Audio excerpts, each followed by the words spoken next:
Padre Dios, te damos gracias por tu bondad y tu amor. Te damos gracias, Señor, porque estás presente con nosotros, porque nunca nos dejas, porque nunca nos desamparas. Te damos gracias, Dios, porque pusiste tu presencia a nuestra disposición a través de tu Hijo Jesús, porque con la eliminación de nuestros pecados, por el sacrificio de Jesús, tu Espíritu pudo venir a vivir en nosotros y darnos lo que necesitamos, tu paz, tu amor y tu poder. Padre, gracias por darnos tu palabra para que podamos estudiar y oro, Señor, para que conectes tus palabras con nuestras mentes y nuestros corazones hoy. Te pido, Dios, que nos hables, Señor. Tú sabes cuáles son nuestras necesidades, sabes dónde nos duele, sabes si estamos desanimados, si estamos cansados. Así que, Señor, por favor, háblanos hoy. En el nombre de Jesús. Amén. Tengo un pequeño sonido de viento aquí arriba. Oh, espera. Es mi ventilador. De ahí viene el viento, ¿cierto? Muy bien, hoy estamos en la pequeña sección de Juan 20 y 19-23. Vamos a reducir el ritmo un poco y a dedicar bastante tiempo a esta pequeña cuenta porque es realmente importante y fundamental para el comienzo de la iglesia. Así que comencemos a leer Juan capítulo 20, versículos 19 al 23. Juan capítulo 19. Juan capítulo 20, 19 al 23. Lo siento, los estoy confundiendo un poco. Solo denos unos segundos mientras preparan las diapositivas. Juan capítulo 20, 19.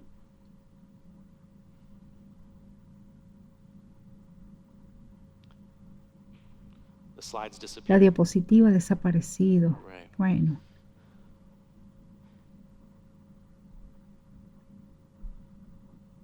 Versículo 19.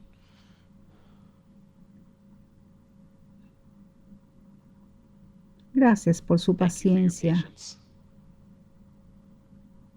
Aquí vamos, ahí está. Ese domingo al atardecer los discípulos estaban reunidos con las puertas bien cerradas porque tenían miedo de los líderes religiosos. De pronto Jesús estaba de pie en medio de ellos. La paz sea con ustedes, dijo. Mientras hablaba, les mostró las heridas de sus manos y su costado. Ellos se llenaron de alegría cuando vieron al Señor. Una vez más les dijo, la paz sea con ustedes. Como el Padre me envió a mí, así yo los envío a ustedes. Entonces sopló sobre ellos y les dijo, reciban al Espíritu Santo. Si ustedes perdonan los pecados de alguien, esos pecados son perdonados. Si ustedes no los perdonan, esos pecados no son perdonados. Así que aquí Juan una vez más comienza esta nueva sección de las Escrituras con un día y una marca en el tiempo.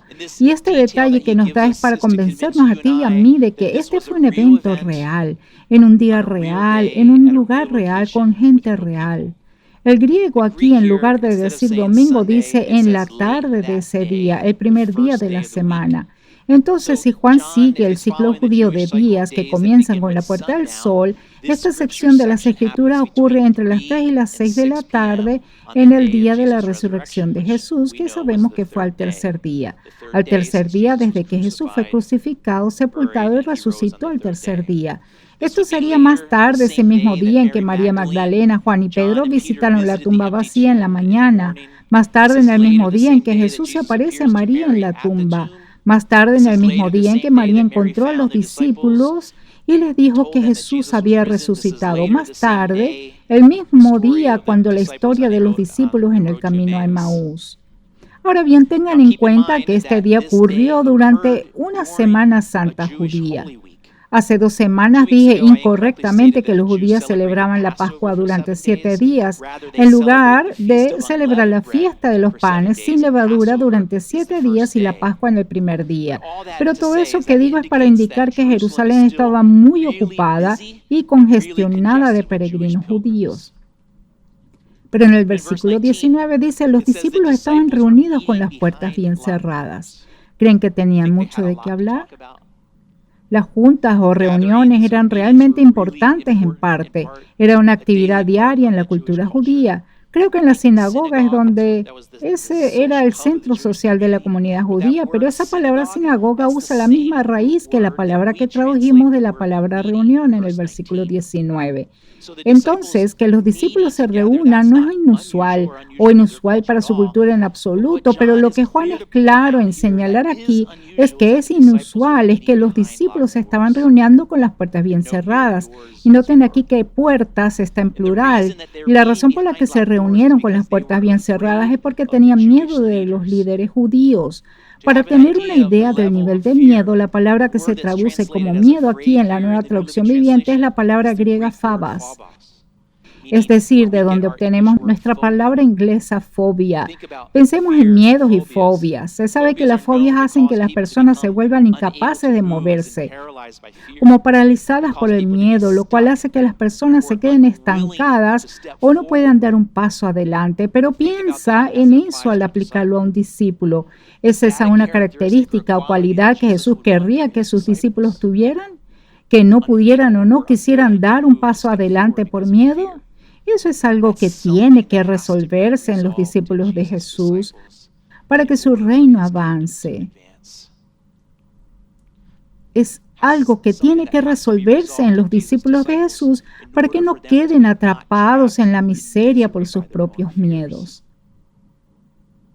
Así que permítanme sugerirles una razón por la cual los discípulos pudieron haber tenido miedo de los líderes judíos. Tiene que ver con la situación de discípulos dominados durante el primer siglo. 4 días antes de esto, los discípulos vieron cómo arrestaban a su maestro en el jardín de Getsemaní por una cohorte de soldados romanos liderados por el traidor Judas. Los discípulos huyeron, fueron dispersados. Esa es una respuesta de miedo. Algunos de los discípulos se acercaron lo suficiente como para poder ver a Jesús interrogado y golpeado en las casas de Anás y Caifás. Algunos de los discípulos habrían visto el juicio público ante Pilato, habrían visto a Jesús de pie ante la multitud después de haber sido azotado y burlado con una corona de espinas. Después de haber sido golpeado, habrían visto a Jesús ser enviado para ser crucificado. Algunos de ellos vieron cómo Jesús cargaba su cruz y algunos de ellos estaban allí cuando fue crucificado y murió. Solo puedo imaginar lo agonizante y aterrador que habría sido para los discípulos. Miren, ahora sabiendo mucho de lo que los discípulos presenciaron antes de la muerte de Jesús, escuchen estas palabras que Jesús les dijo a los discípulos apenas unas horas antes de ser arrestado. Juan capítulo 15, versículos 18 al 20. Esto dijo Jesús a los discípulos: si el mundo los odia, recuerden que a mí me odió primero. Si pertenecieron al mundo, el mundo los amaría como a uno de los suyos, pero ustedes ya no forman parte del mundo. Yo los elegí para que salieran del mundo, por eso el mundo los odia. ¿Recuerdan lo que les dije? El esclavo no es superior a su amo. Ya que me persiguieron a mí, también a ustedes los perseguirán. Naturalmente los perseguirán. Así, como discípulos deben esperar recibir lo que recibió el Maestro, la persecución. Y Jesús luego definió lo que sería esta persecución en Juan capítulo 16, 2. Él dice: los expulsarán de las sinagogas y llegará el tiempo en que quienes los maten pensarán que están haciendo un servicio santo para Dios. Entonces Jesús les había dicho que los discípulos debían esperar de los líderes judíos el mismo trato que él, su maestro, había recibido. Luego, ¿por qué se escondían con las puertas bien cerradas? Bueno, Jesús, su maestro, fue apresado, golpeado, burlado, escupido, humillado y crucificado. Y ellos, como discípulos del maestro, podían esperar eso también. Jesús mismo lo dijo. Por eso se reunían y tenían miedo, escondidos con las puertas bien cerradas. ¿Cómo lucía una puerta cerrada con la llave en la Jerusalén del primer siglo?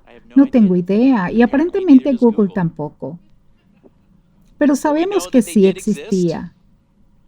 No pude encontrar una foto de una puerta del primer siglo en Jerusalén, pero sí encontré una foto de una llave de Jerusalén. Esta se encontró en una cantera fuera de Jerusalén y data del siglo I. Y sabemos que había cerraduras y llaves ya en el año 1300 a.C. debido a la historia de Ahod, quien liberó a Israel del rey moabita. Leamos Jueces 3, 23 y 25, que dice: Entonces Ahod cerró las puertas de la habitación, le puso llave y escapó por la letrina. Esto es después de que mató al rey de Moab. Dice, pero al ver que el rey tardaba mucho en salir, se preocuparon y buscaron una llave. Cuando abrieron las puertas, encontraron a su amo muerto en el suelo. Entonces las cerraduras y las llaves se usaban en la región 1300 años antes de Jesús. Repito, solo Juan nos dio detalles para persuadirnos a ti y a mí, el lector, de que este relato es real, que sucedió en un entorno históricamente preciso. Pero Juan en el capítulo 20, versículo 19, revela un área de desarrollo en el pensamiento, los corazones y la práctica de los jóvenes discípulos en las que necesitan crecer. Es un área con la que puedo identificarme personalmente y tal vez tú también puedas, y tiene que ver con dónde pones tu confianza, cuál es el objeto de tu confianza. Los discípulos tuvieron miedo y con razón. Pusieron su confianza en algo externo, en puertas y cerraduras para protegerlos. ¿Cuántas puertas y cerraduras necesitas para sentirte seguro? Si las autoridades romanas y judías acaban de arrestar a uno de los discípulos, ¿qué tan efectiva es realmente una puerta de madera y una cerradura? ¿Detendría eso a una tropa de soldados romanos? Pero todos hacemos eso, ¿no? Organizar y manipular cosas fuera de nosotros mismos para hacernos sentir seguros por dentro. No son solo cosas como puertas y cerraduras las que nos hacen sentir más seguros, también pueden ser cosas como dinero, poder, validación, afecto, control, incluso la distancia entre nosotros y alguien más. Algunos ejemplos de ese pensamiento inútil que acompaña algunas de las cosas que tratamos de ocultar detrás de nuestros pensamientos como este: si puedo mantener a esa persona a distancia y con el brazo extendido, estaré a salvo. Si puedo huir a otro condado, a otro estado, entonces no me volverán a lastimar. Si solo tuviera suficiente dinero, entonces me sentiría seguro. Si entrego mi control, me lastimarán de nuevo. Los discípulos estaban reunidos con miedo, asustados detrás de puertas cerradas. Confiaban en un objeto externo para sentirse seguros. Esto realmente establece la primera de dos cosas que Jesús estaba a punto de poner a disposición de sus discípulos. Lo que Jesús les ofrece será lo que los defina como discípulos, no su miedo. Por eso Jesús primero se ocupa de sus miedos. Ahora síganme aquí en esto. Sabemos que los discípulos sabían que su Maestro y Mesías había resucitado de entre los muertos en ese mismo día. Lo sabemos que sabían que al menos 4 de ellos en este punto habían visto a Jesús resucitado y lo habían informado a los demás. Esta resurrección fue la mayor demostración de poder en la historia de la humanidad y sin embargo el versículo 19 nos dice que los discípulos de Jesús se reunieron con miedo, con las puertas bien cerradas, después de saber que Jesús había resucitado. El hecho de que su maestro fue resucitado de entre los muertos no tuvo ningún efecto en sus temores a lo que las autoridades judías pudieran hacerles. Las autoridades religiosas judías en esencia le habían dado a Jesús su mejor tiro. Jesús fue azotado, una flagelación romana seguida de una crucifixión romana.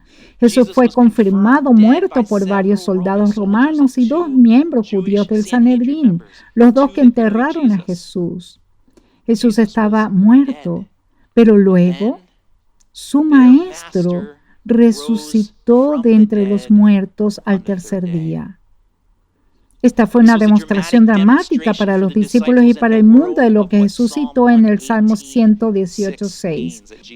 El Señor está de mi parte, por tanto no temeré. ¿Qué me puede hacer un simple mortal? Otras traducciones dicen lo que los hombres puedan hacerme. Esto sucedió la mañana del día en que los discípulos se reunieron y asustados se escondieron con las puertas bien cerradas. Tengo la imagen en mi mente de que eran como ovejas aterrorizadas, todas nerviosamente apiñadas en un redil, sienten que hay peligro fuera del redil en alguna parte, no tienen idea de qué hacer. No hay presencia ni voz del pastor para protegerlos y consolarlos. Esa es la imagen que tengo. Pero entonces el pastor aquí sí aparece al final del versículo 19 que dice, de pronto Jesús estaba de pie en medio de ellos. La paz sea con ustedes, dijo. Cuando era niño entendí que este pasaje indicaba que Jesús caminó milagrosamente a través de las paredes hacia la habitación. El texto no dice eso en realidad, ni esa imagen es consistente con la narración. Después de todo, Jesús no pasó a través de la piedra, ¿verdad? Dice que la quitaron de la tumba. Creo que el texto aquí enfatiza que las puertas bien cerradas no son un problema para Jesús. Él podría simplemente hacer algo de Houdini o tal vez de Jedi y entrar o simplemente hablar y abrirse. Después de todo, Jesús era el creador, ¿cierto? Él tenía poder sobre la creación, podía simplemente hacer que la puerta se abriera. Vemos esto repetirse nuevamente en el versículo 26. Jesús aparece repentinamente detrás de las puertas bien cerradas. Pero fíjense en el versículo 19, Jesús, el pastor, no simplemente entra en la habitación donde los discípulos estaban, Él entra en sus miedos. Vean lo que dice. Dice, la paz sea con ustedes.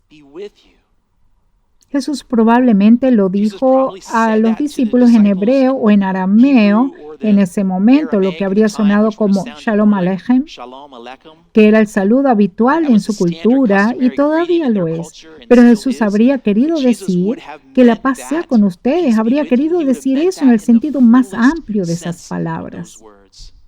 Ahora, aparta esas palabras de Jesús por un segundo y mira cómo se acerca a los discípulos. Para aquellos de ustedes que son como yo, que son bastante buenos castigándose a sí mismos, tengan en cuenta que aquí Jesús no viene confrontando a nadie, no viene a reprenderlos por sus miedos, viene ofreciéndoles su paz. Ese es un enfoque completamente diferente. Entonces, contrasten aquí el miedo y la paz. El miedo y la paz no van juntos, ¿cierto? ¿Pueden el miedo y la paz ocupar siquiera el mismo espacio? Eso es un poco más difícil. Somos personas complejas, ¿no? Los discípulos en este pasaje están con las puertas bien cerradas. Ellos en esencia, en esta escena tienen miedo. El miedo es lo que los define en ese momento. No su relación como discípulos de Jesús.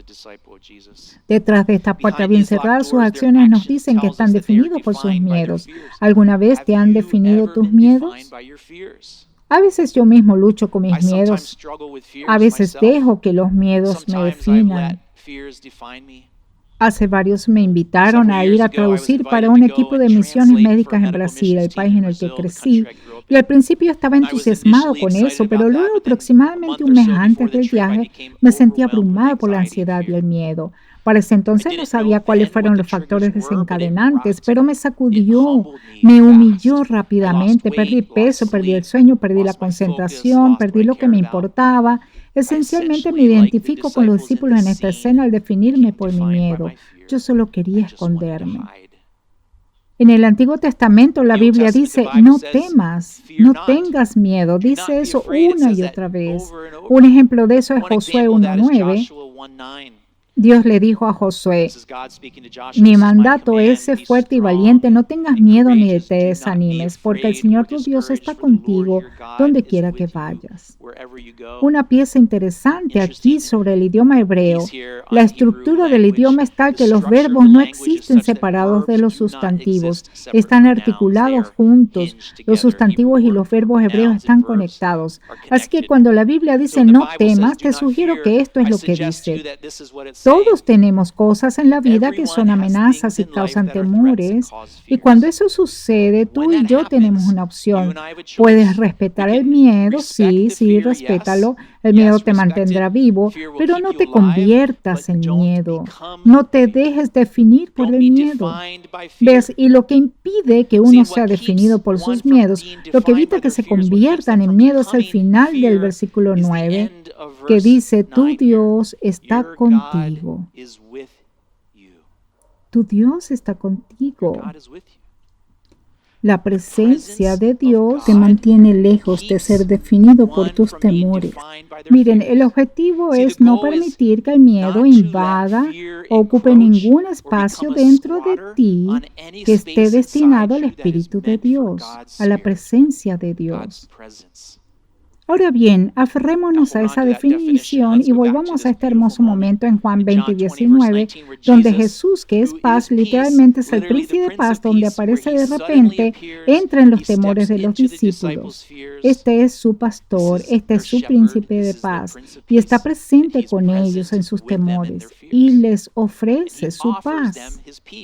Ciertamente algunos de ellos habrían recordado lo que Jesús dijo sobre la paz unos días antes en Juan 14:27. Les dejo un regalo, paz en la mente y en el corazón, y la paz que yo doy es un regalo que el mundo no puede dar. Así que no se angustien ni tengan miedo. Noten aquí que esta paz no existe fuera de Jesús. También en el capítulo 16:33 Jesús dijo, les he dicho todo lo anterior para que en mí tengan paz. Jesús es paz. Y en este momento los discípulos son miedo. ¿Y cómo les va a ayudar Jesús aquí? Bueno, las palabras en mí, en el capítulo 14:27 y en el capítulo 16:33, esas palabras en mí son la palabra clave para que la presencia de Jesús traiga paz. Las palabras en mí son un enlace a Juan 15:5. Esta es la historia de la gran vid. Y Jesús dice, ciertamente yo soy la vid, ustedes son las ramas, los que permanecen en mí y yo en ellos, producirán mucho fruto, porque separados de mí no pueden hacer nada. Noten aquí que los discípulos están en Jesús y Jesús en ellos. Las palabras permanecer en son las mismas palabras que tradicionalmente se traducen como permanecer o morar. Entonces, si uno va a tener la paz de Jesús, sucede que permanece en Jesús y Jesús permanece en uno. Así es la presencia de Jesús. Nosotros permanecemos en Él y Él permanece en nosotros. Ahora bien, esa comprensión es fundamental y útil, pero aún así no resuelve el miedo de los discípulos en ese momento en Jerusalén, cuando se escondían con las puertas bien cerradas. Así que veamos qué pasa después, porque lo que sucede aclara cómo esta paz que se basa en la presencia de Jesús también está disponible para ti y para mí. Versículo 21. Juan capítulo 20, versículo 21.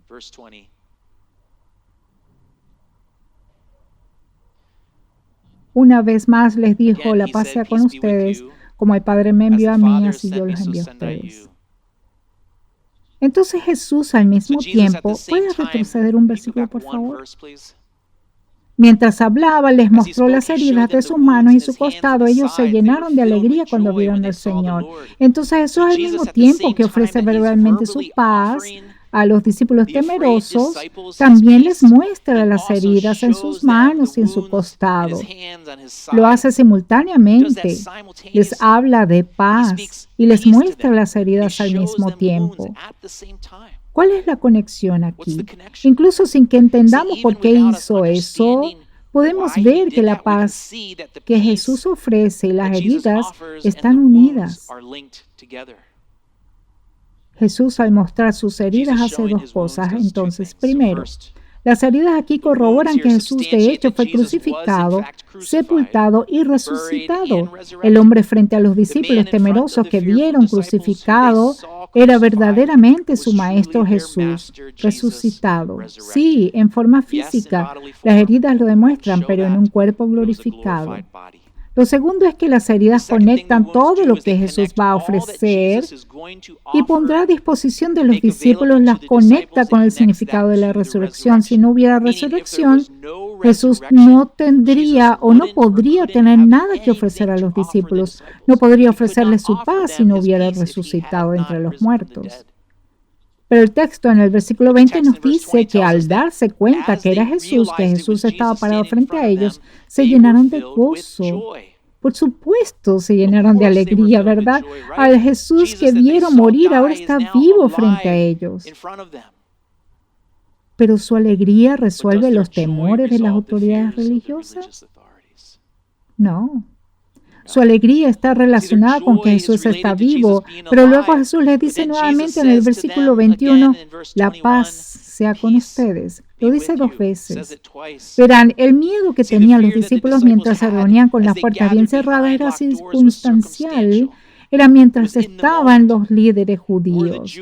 Una amenaza significativa y real, sí, pero era circunstancial, significando que si los discípulos hubiesen salido de Jerusalén y se hubiesen ido a otra provincia romana, probablemente habrían estado fuera del alcance de las autoridades judías y así sus temores podrían disminuir. Pero piensen en los temores por un segundo. ¿No habrá siempre cosas circunstanciales que causen temores? No solo persecución, sino salud, enfermedades, accidentes, amenazas financieras, amenazas relacionales, plazos. Miren, cuando uno busca resolver sus miedos externamente, escondiéndose detrás de puertas bien cerradas, puede perseguir las soluciones externas para sus miedos por siempre y nunca resolver el miedo. Ninguna cantidad de dinero, poder o salud será suficiente. Pregúntenle a Michael Jackson. Tarde o temprano, todos se enfrentan a la tumba. Todos. El Salmo 49, 8 al 9 dice, la redención no se consigue tan fácilmente, pues nadie podrá jamás pagar lo suficiente como para vivir para siempre y nunca ver la tumba. ¿Cierto? El miedo supremo es morir. Entonces, ¿qué es lo que realmente necesitaban los discípulos y que Jesús tenía en ese momento?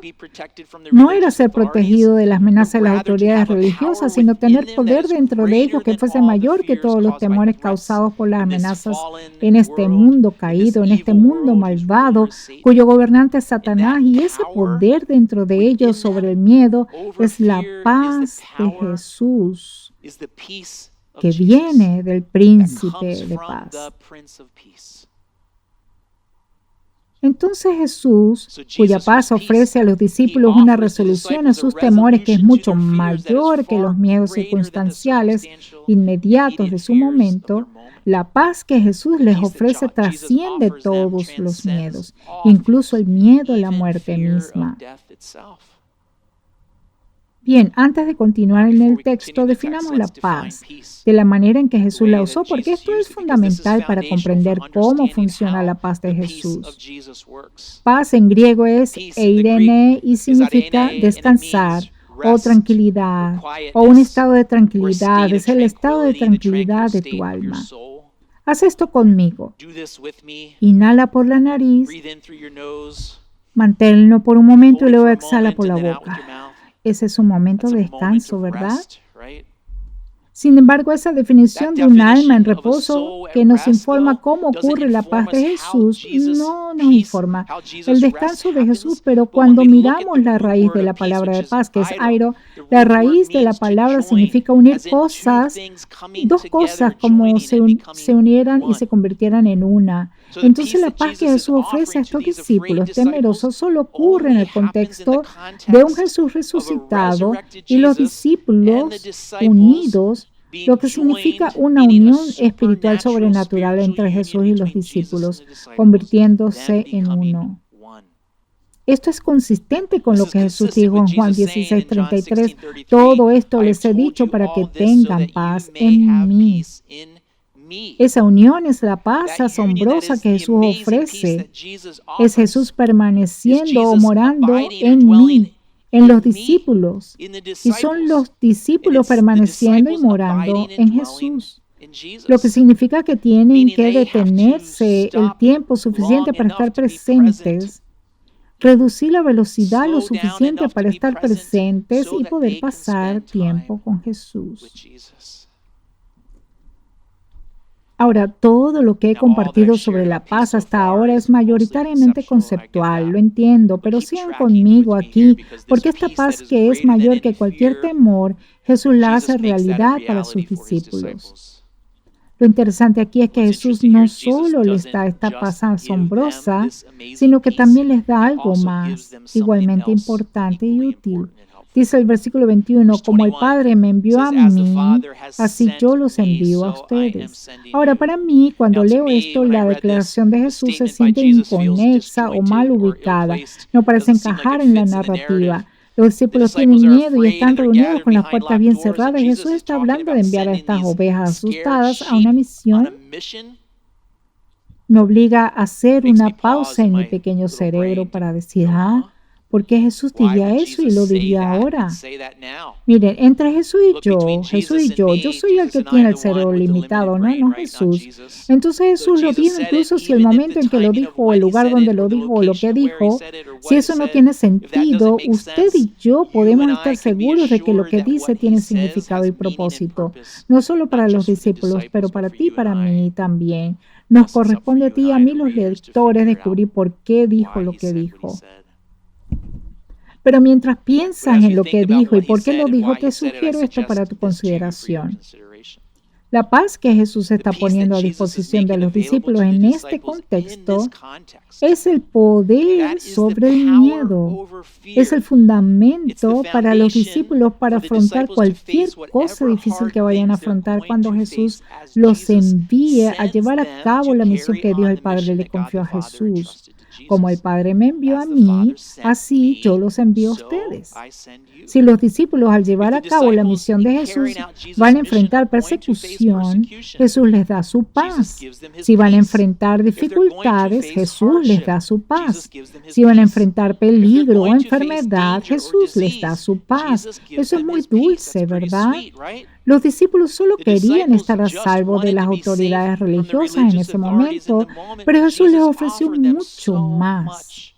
mucho más que eso. Eso me recuerda a algo que Jesús haría, ¿no es así? Leamos el Salmo 23:5. Dice, me honras ungiendo mi cabeza con aceite, mi copa se desborda de bendiciones. Su copa se desbordó. Así es el pastor dando las ovejas. Así que Jesús no solo les da la paz para equiparlos con poder sobre las amenazas, con poder sobre sus miedos, sino que también les está comisionando la autoridad que el Padre le dio a Jesús mismo. Como el Padre me envió a mí, así yo los envío a ustedes. Ahora escuchamos esta frase de Jesús ante su oración sumo sacerdotal en Juan capítulo 17, 18. Así como tú me enviaste al mundo, yo los envío al mundo.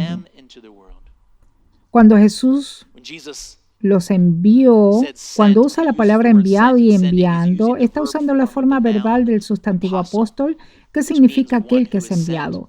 Entonces Jesús les está dando a los discípulos la autoridad, la misión que el Padre le dio, enviándolos a llevar a cabo la misión que el Padre le confió a Jesús. Esta es una comisión. Es una comisión que parece suceder en el lugar más loco para la comisión. Se esconden con miedo detrás de una puerta bien cerrada. Es el ambiente emocional más improbable. Tienen miedo. Sin embargo, ahí es donde Jesús los comisiona. Ahí es donde Jesús les da su paz y ahí es donde los comisiona a salir al mundo con su paz, con autoridad. Bueno, sabemos que la paz sobrenatural pasa por la unión con Jesús, los discípulos en Él, Jesús en ellos. Y sabemos por qué los discípulos van a necesitar su paz, porque Jesús los está enviando a llevar a cabo su misión de ofrecer el perdón de los pecados de Dios a un mundo malvado, caído, usando su autoridad. Pero la paz y la unión y el envío con autoridad, eso no ha sucedido todavía en la historia, pero sí en el versículo 22. El versículo 22 dice, entonces sopló sobre ellos y les dijo, reciban al Espíritu Santo. Hay tres vínculos importantes con eventos anteriores de las Escrituras que sucedieron en este versículo. Dos están en el Antiguo Testamento, uno está más temprano en el libro de Juan. Los eventos anteriores son enlaces al Antiguo Testamento que cuando los miramos nos ayudan a entender lo que está sucediendo en nuestro texto de hoy. El primero es la palabra soplar en el versículo 22 de nuestra nueva traducción viviente es la misma del verbo en griego que el verbo en hebreo de Génesis 2:7. Luego el Señor Dios formó al hombre del polvo de la tierra, sopló aliento de vida en la nariz del hombre y el hombre se convirtió en un ser viviente. Dios sopló en ellos aliento de vida. El segundo enlace es nuevamente a la misma palabra respirar en el versículo 22. También es el mismo verbo usado en Ezequiel 37 en el Valle de los Huesos Secos. Luego me dijo, hijo de hombre, anuncia un mensaje profético a los vientos, anuncia un mensaje profético y di, esto dice el Señor soberano, ven, oh aliento, ven de los cuatro vientos y sopla en estos cuerpos muertos para que puedan vivir de nuevo. Entonces en Juan 20:22 Jesús imparte el Espíritu soplando sobre ellos y como en Génesis 2 y Ezequiel 37, esto es nueva vida, específicamente nueva vida espiritual para los discípulos. Esta es una recreación que enlaza con la creación del Génesis. Cuando cuenta hasta los huesos secos de Ezequiel, es una recreación. Si alguno está en Cristo, ¿qué es? Una nueva creación. Bueno, ¿cómo se da esta nueva vida espiritual, esta recreación? Cuando el pecado de los discípulos fue pagado por Jesús, sacrificado apenas unos días antes, significa que sus pecados ya no son una barrera en la relación entre Dios y el hombre. La barrera del pecado se quita, el velo se rasgó. Y porque Jesús resucitó después de pagar el pecado, entonces el Espíritu de Dios, el Espíritu de Jesús, la presencia de Jesús puede venir y vivir dentro del hombre mortal, dentro de los discípulos. El tercer enlace a un evento anterior está en Juan 1:32 al 34, el bautismo de Jesús. En Juan el Bautista, quien habla aquí, él dijo, vi al Espíritu Santo descender del cielo como una paloma y reposar sobre él. Esa palabra sobre es la misma palabra que permanecer o habitar. Eso está en todo el libro de Juan. Yo no sabía que era el Mesías, pero cuando Dios me envió a bautizar con agua, me dijo, aquel sobre quien veas que el Espíritu desciende y reposa, ese es el que bautizará con el Espíritu Santo. Y vi que eso sucedió con Jesús, por eso doy testimonio de que Él es el elegido de Dios. Esta fue la unción de Jesús. Jesús es el Cristo, el Mesías. Cristo es en griego, Mesías es el derivado del hebreo. Ambos son títulos que significan el ungido. Ser ungido significa ser apartado para Dios, ser apartado para la obra de Dios. Entonces, cuando Jesús, el ungido, cuando sopló sobre los discípulos, ellos recibieron el Espíritu Santo. Jesús les estaba pasando la unción del Espíritu Santo que recibió, apartándolos como sus discípulos para Dios, para la obra de Dios. De hecho, se convirtieron en cristianos. Cristo significa ungido, se convirtieron en cristianos. Esta es la primera. Los discípulos ahora tienen la unción de Jesús por el Espíritu de Jesús viviendo en ellos para que puedan realizar la obra del Padre. Repito, esto sucedió inmediatamente después de que Jesús dijera, como el Padre me envió a mí, así yo los envío a ustedes. Es por eso que fueron apartados, para que vivieran eternamente con Dios, para tener la presencia de Dios en ellos, para que pudieran salir al mundo y hablar palabras de verdad y amor. Jesús los ungió al soplar el Espíritu de vida sobre los discípulos. Sucedió en el contexto de sus temores, creó la unión, la unidad entre Jesús y los discípulos que es necesaria para que tengan la paz sobrenatural de Jesús, para que puedan vivir sin ser definidos por sus miedos ni inmovilizados por sus miedos, sino para que ellos mismos pudieran estar en paz, que pudieran llevar a cabo la misión de Jesús en un mundo caído cuyo gobernante es Satanás, donde hay amenazas físicas y sobrenaturales reales. Esta paz sobrenatural es mucho más fuerte que cualquier barrera de miedo en el mundo. Lo que sea que nos mantenga a ti y a mí escondiéndonos detrás de cualquier puerta simbólica cerrada que haya en nuestras vidas, las cosas externas detrás de las que nos escondemos cuando intentamos sentirnos seguros, esta paz es más grande que cualquier barrera de miedo en el mundo. Esta autoridad es mayor que eso y en esta nueva vida y los discípulos en este momento, en el versículo 22, este es el comienzo de una nueva vida espiritual para el resto del mundo. El Espíritu ungido mora en los discípulos que tienen nueva vida vida por el Espíritu de Jesús en ellos.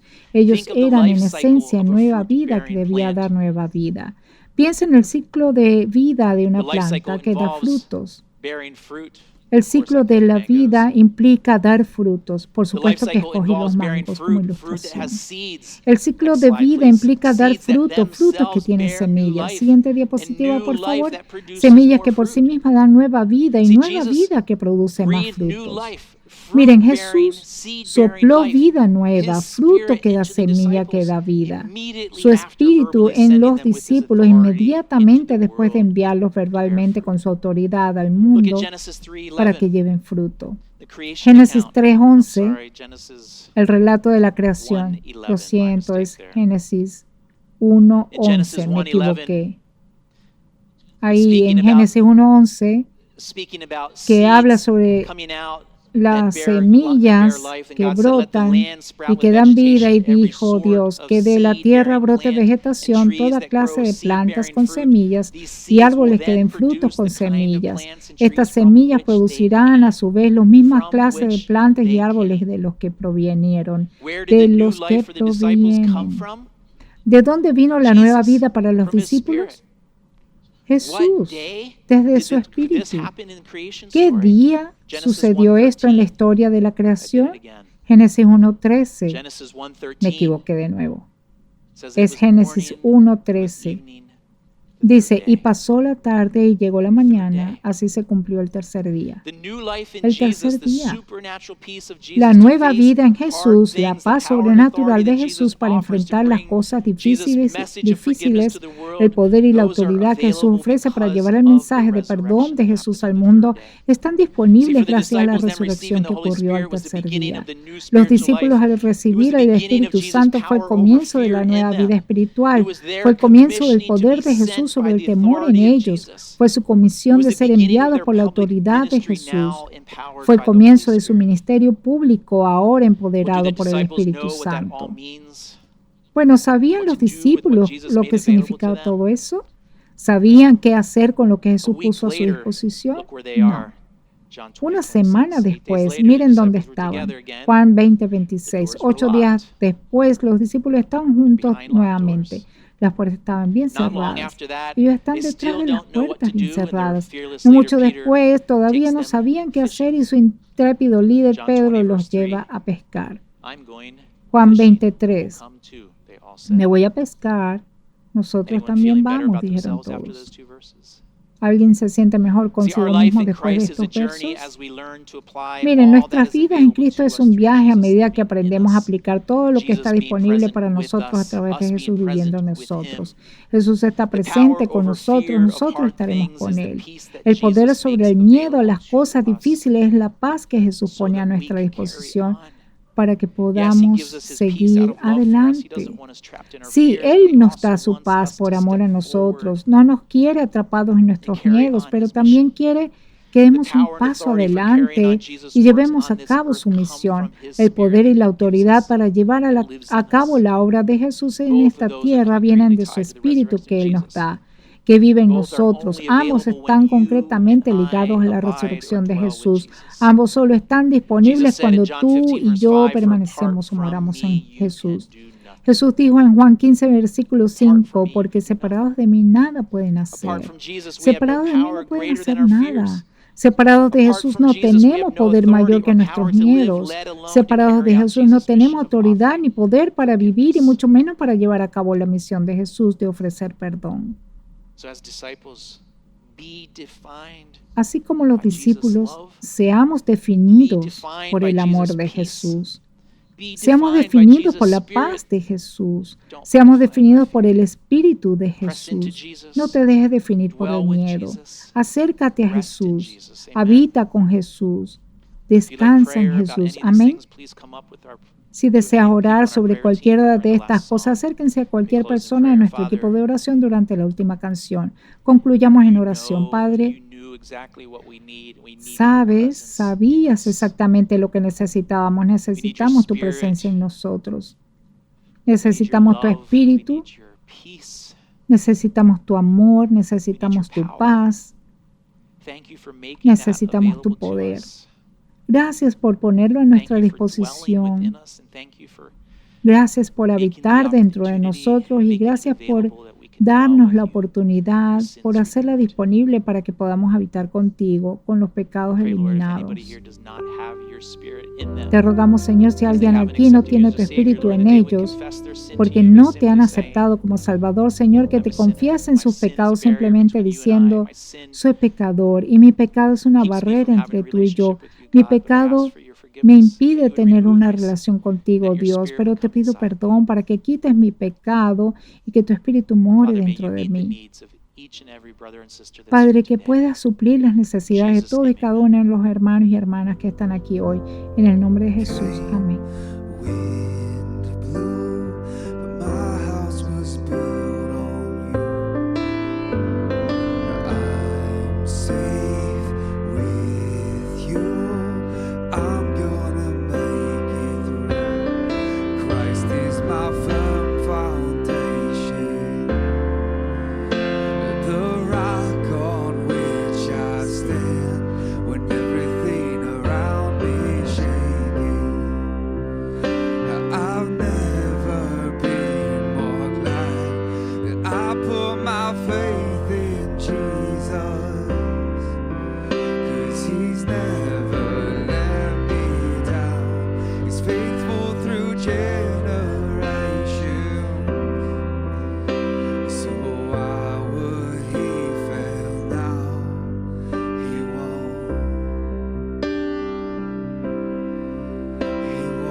May the Lord bless you and keep you.